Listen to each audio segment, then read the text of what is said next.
70 años de una de las destrucciones masivas más impresionantemente horrorosas que ha tenido la historia de la humanidad.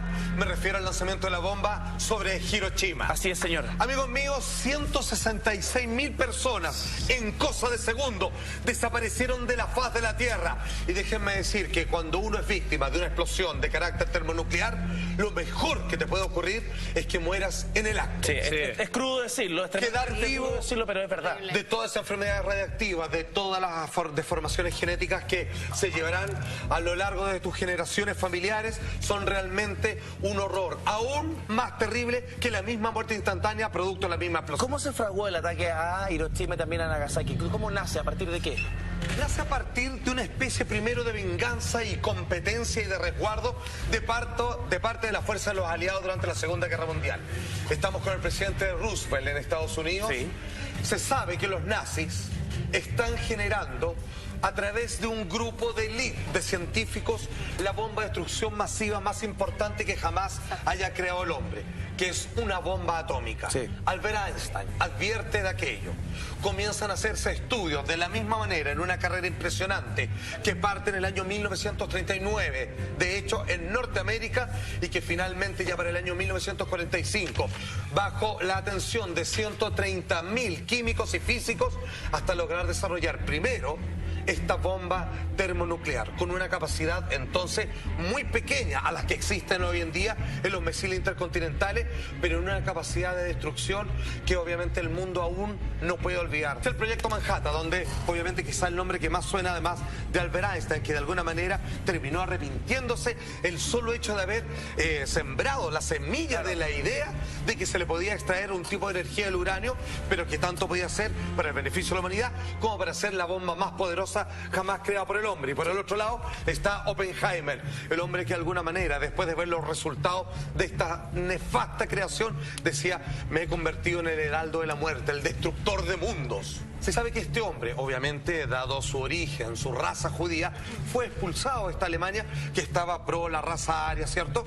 Pero de alguna manera también él, se dice, quiso cobrar venganza porque todos los méritos académicos le fueron arrebatados de cierta manera, o al menos no reconocidos. Y cuando él comienza a entender que sus colegas que quedaron en Alemania estaban en la búsqueda de la extracción de la energía del uranio, sí, y por lo tanto que esto rápidamente se podía convertir en un arma, fue que quiso llegar con ese soplo a Norteamérica, advirtiéndolo, y primero generar obviamente que los aliados fueran los principales, claro, y los primeros en construir un arma con estas características. ¿Y saben qué? Nadie, pero absolutamente nadie que tenga un mínimo de humanidad en su cuerpo podría estar de acuerdo con el lanzamiento de la bomba atómica, pero mientras yo más lo pienso y lo pongo en perspectiva, creo que fue el mal menor, porque si los nazis hubiesen llegado a desarrollarla, créeme que el conflicto de la guerra hubiera tenido claramente otro giro. Albert Einstein, ¿cuál era su principal objetivo? Según él, y que esto es lo que algunos ponen en duda, es que en realidad era simplemente generar un tipo de energía que pudiese, digamos, alumbrar ciudades, mover automóviles, que nunca a nadie le faltara y que fuera de manera renovable, no contaminante, pero finalmente todo parecía apuntar que era ser primero el arma más poderosa que haya creado el hombre antes que los nazis. Finalmente, como según sus propios colegas dicen que esto se le escuchaba en los pasillos. En 1945, obviamente, después de las primeras, obviamente, cartas que él le mandó al presidente Roosevelt para que obviamente se llevara a cabo el desarrollo de esta poderosa bomba, dicen que, dijo Albert Einstein, debería quemarme los dedos con los que escribí aquella primera carta al entonces presidente de Estados Unidos, que finalmente terminó desembocando en la creación de 2 bombas atómicas, lanzadas primero en Hiroshima y pocos días después, 3, en Nagasaki. Finalmente Japón fue elegido como el centro, entre comillas, de prueba para el lanzamiento de estas bombas. Estaba el emperador, exactamente, señor amigo mío. Por su lado estaba el emperador Hirohito, que es casi una figura pública que en realidad en términos de la guerra apenas cortaba y pinchaba. Pero yo le mantener, creo. Exacto, pero ojo, todavía se mantenían las guerras en el Pacífico. Estaba la batalla de Midway, estaba obviamente Tora Tora Tora, que fue el proyecto de ataque que hicieron los japoneses. De hecho, fue aquí cuando comenzaron a lanzar los kamikaze, que la traducción del Nihongo, del japonés directamente, es el viento de Dios. Aquí cuando los norteamericanos, estamos viendo un avión cero, que incluso decían, si estos tipos siguen en la suya, con ese espíritu que caracteriza a los samuráis, no esperaban rendirse, capaz que en una de esas comenzaban con ataques arteros, una vez más, claro, ¿cierto? claro. Por otro lado, también desarrollaban una bomba tan poderosa como la que hemos sido capaces de construir nosotros mismos. Los norteamericanos tenían ese miedo igual de que Japón se levantara de esa manera, que pudiera construir ellos también la bomba atómica. Además, qué miedo no tenerle a un soldado, a un piloto en este caso, capaz de inmolarse al mismo, de él convertirse en un arma. El nivel de determinación de los soldados japoneses era impresionante. Absolutamente. Mira, pasa muy parecido a lo que ocurre en Vietnam, por ejemplo. Los intercambios culturales son tantos, hay tantas tropas cerca de las islas aledañas, la principal, que es la que constituye el imperio del sol naciente. Sí. ¿Cuál es la importancia, cuál es el rol que juega Filipinas en todo este contexto, Salfa? Bueno, Douglas MacArthur, obviamente, que era uno de los principales, obviamente, parte de uniformado norteamericano y que comandaba gran parte de la guerra que se llevaba a cabo en la parte pacífica. Finalmente, este hombre, que fue derrotado en distintas batallas por los japoneses, necesitó estar al mando a la hora de reconstituir y volver a recuperar los poderíos norteamericanos en todos aquellos lugares que necesitaban ser rescatados de las manos de los japoneses. Manila, obviamente, que es la capital de la isla Filipinas, que de alguna manera, cuando comienza a ser recuperado por este hombre que estamos viendo en pantalla, los japoneses, ni cortos ni perezosos, y también despechados por la misma situación, deciden destruirla completamente en un ataque en donde poco le importaba cuánto eran sus bajas, con tal de sencillamente volver a colocar en términos mediáticos de rodilla el imperio norteamericano, que eso fue en marzo de 1945. Juan Andrés Salfate, Hiroshima, y la batalla de Manila es clave para el desenlace de lo que fue el destino de Japón y también de Estados Unidos en la Segunda Guerra Mundial. Absolutamente. A ver, desplacémonos a marzo del año 1945. Estábamos muy cercanos al término de la Segunda Guerra Mundial de manera definitiva. Ya estaban casi en el suelo las tropas, obviamente, tanto de parte de la Italia fascista, así como los propios fuerzas hitlerianas del Tercer Reich. Pero ¿qué es lo que pasa? Harry Truman. Para nada. Este hombre era más bien, ¿cómo decirlo? Un hombre pragmático, que muy poco sabía de relaciones internacionales y se encuentra sobre la mesa con ya una serie de medidas que están claramente muy avanzadas y queda en las manos de este solo individuo la decisión de todo el resto de la humanidad, un hecho que cambiaría históricamente las conciencias de la raza humana respecto a qué hacíamos con esta increíble bomba de destrucción masiva, la primera, por lo demás, que había llegado a crear el hombre. Atención, ¿qué es lo que pasa? Llegan a recuperar Manila. Los japoneses, tercos como ellos solos, se enojan, destruyen obviamente la capital filipina y aquí dicen, tenemos que hacer algo. ¿Qué hacemos, señor presidente? Recién inaugurado en su puesto y con poca o derechamente nada de experiencia. Les voy a mandar una carta, dice él, en donde les pido, por favor, que se rindan. Claro. Les llega la carta a los japoneses y le dice, este gallo, que la vía diplomática, que no tiene en idea, guerra. que no tiene poder de negociación, que incluso se nota timorato, tímido, frente al poderío nipón, y le dicen, por ningún motivo, nosotros seguimos hasta las últimas circunstancias. Cuando ellos niegan la rendición, comienzan a tirar los aviones kamikaze, amigos míos, es cuando finalmente a las 8:15 del 6 de agosto del año 1945, hace 70 años, finalmente decide el entonces presidente de Estados Unidos, cierto Harry Truman, amigos míos, no nos queda otra que ponerle un fin categórico a este asunto.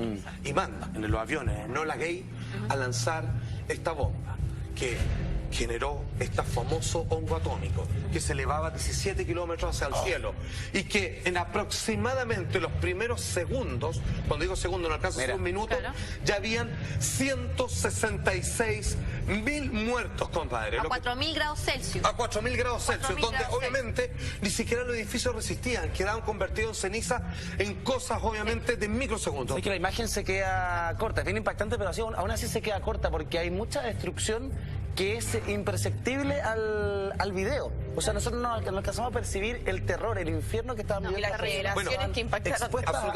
Y esto se mueve con el viento, cuando baja. Amiga mía, que lo acabo de decir. Ahí está lo que los japoneses en algún momento llamaron la lluvia negra. Aquellos que lograron sobrevivir. Ojo, 166.000 muertos en los primeros kilómetros. Luego vienen los 70.000 heridos que terminaron muriendo en hospitales con trozos menos de su cuerpo. Aquellos que estaban cerca de ríos, lagunas o derechamente, digamos, de la costa, ¿saben lo que contaban? Que se la arrojaban al mar por el intenso calor, aquellos que estaban un poco alejados de la explosión. pero el mar está hirviendo. Está hirviendo igual como cuando uno hierve agua en una tetera y se le caía en llagas la piel. Aquellos que lograron sobrevivir a media pera dicen que se le iba cayendo la piel de la cara por el calor, digamos, de ebullición del mar, del agua salada, que más encima se le iba metiendo en todos los intersticios del cuerpo. Atención, amigos míos, la cuña de los japoneses, ¿qué fue lo que dijeron frente a tan terrible ataque devastador y que, por supuesto, no dudar, puso término de manera categórica a la Segunda Guerra Mundial? Atención, compañeros, miren. I look up the sky. I saw the beautiful silver airplane and a white long tail and the blue sky. It looks beautiful. And at the same time I saw something drop. All of a sudden, bam! Flash in the sky. Pure white. I saw the bones on my fingers as though I was looking at X-ray. So intense. Por supuesto, era apenas un infante, solo por mirarlo, siendo aquí, como pueden ver, no llegó, obviamente, ni la onda expansiva, ni el calor de la radioactividad. Quedó ciego de manera instantánea, por supuesto. Como solo por mirar dentro de los deditos, como decía él. Absolutamente, horrible. Solo por mirar así, creando una especie de reja con sus dedos, quedó ciego de manera instantánea. Por si fuera poco, 3 días después hubo por lo menos y por lo bajo, en una bomba de menor escala, con menos de 13.000 kilotones, ¿cierto? En Nagasaki también 70.000 personas murieron y lo sabían. De hecho, psicológicamente hicieron un estudio, sí, aquellos que estuvieron en las pruebas que se hizo en los desiertos en Norteamérica, aquellos que fueron testigos de la capacidad destructiva de estas bombas, si es que alguno de ellos se podía hacer responsable de tener, obviamente, la carga de llevar esta bomba al lugar y lanzarla sobre una de estas ciudades. Y la conclusión fue que la persona no podía estar al tanto. Claro, no podía estar al tanto. No, porque dice que el nivel de trauma, imagínate el nivel de conciencia, cómo una persona podría volver a dormir tranquila una vez que sabes que mata a esa cantidad de personas en solo un segundo. Más allá que Toho no se rinde, Toho no se rinde luego de Hiroshima, Japón no se rinde luego de Hiroshima. No, ¿Es por eso que lanzan Nagasaki? De todas maneras, y de incluso al hombre que no murió en ninguna de estas explosiones, porque obviamente estaba en la capital, fue el propio pueblo japonés quien decidió condenarlo, digamos, a la pena capital, precisamente por esta terquedad y resistencia, a quien terminaron de una u otra forma culpándolos por las tremendas desgracias. Bueno, finalmente, cuando Estados Unidos, de alguna manera, demuestra que tiene una bomba en su poder que es capaz de destruir con un poco puñado de estas una nación completa, fue cuando sale a la luz pública para todo el mundo oriental el discurso de Harry Truman, que cuando él manda la carta, los japoneses dicen, nosotros no vamos a hacer caso a esto, decide, amigos míos, me dirijo al país y tengo que decir el siguiente discurso, que hoy día es una pieza histórica invaluable en términos de a lo que puede llegar un ser humano. Atención, mira. A short time ago, an American airplane dropped one bomb on Hiroshima and destroyed its usefulness to the enemy. That bomb has more power than 20,000 tons of TNT. The Japanese began the war from the air at Pearl Harbor. They have been repaid many-fold, and the end is not yet. With this bomb, we have now added a new and revolutionary increase in destruction to supplement the growing power of our armed forces. Un día como hoy, solo que hace 70 años, se lanzó la primera bomba atómica. Nunca más un arma con este nivel de poder de destrucción ha sido ocupado contra nación alguna. Es de esperar que esto nunca vuelva a suceder y solo puedo recordar las palabras del mismo Albert Einstein. Dice, yo no sé si va a haber una tercera guerra mundial, pero sí puedo decir que si en caso que esto ocurra, la cuarta guerra mundial va a ser a piedra y a palo, porque con suerte va a quedar alguien y claramente todo lo que conocemos como civilización va a quedar en el suelo y el absoluto olvido. Amigos míos, 70 años para que esto nunca más se vuelva a repetir sobre el lanzamiento de la bomba atómica sobre Hiroshima.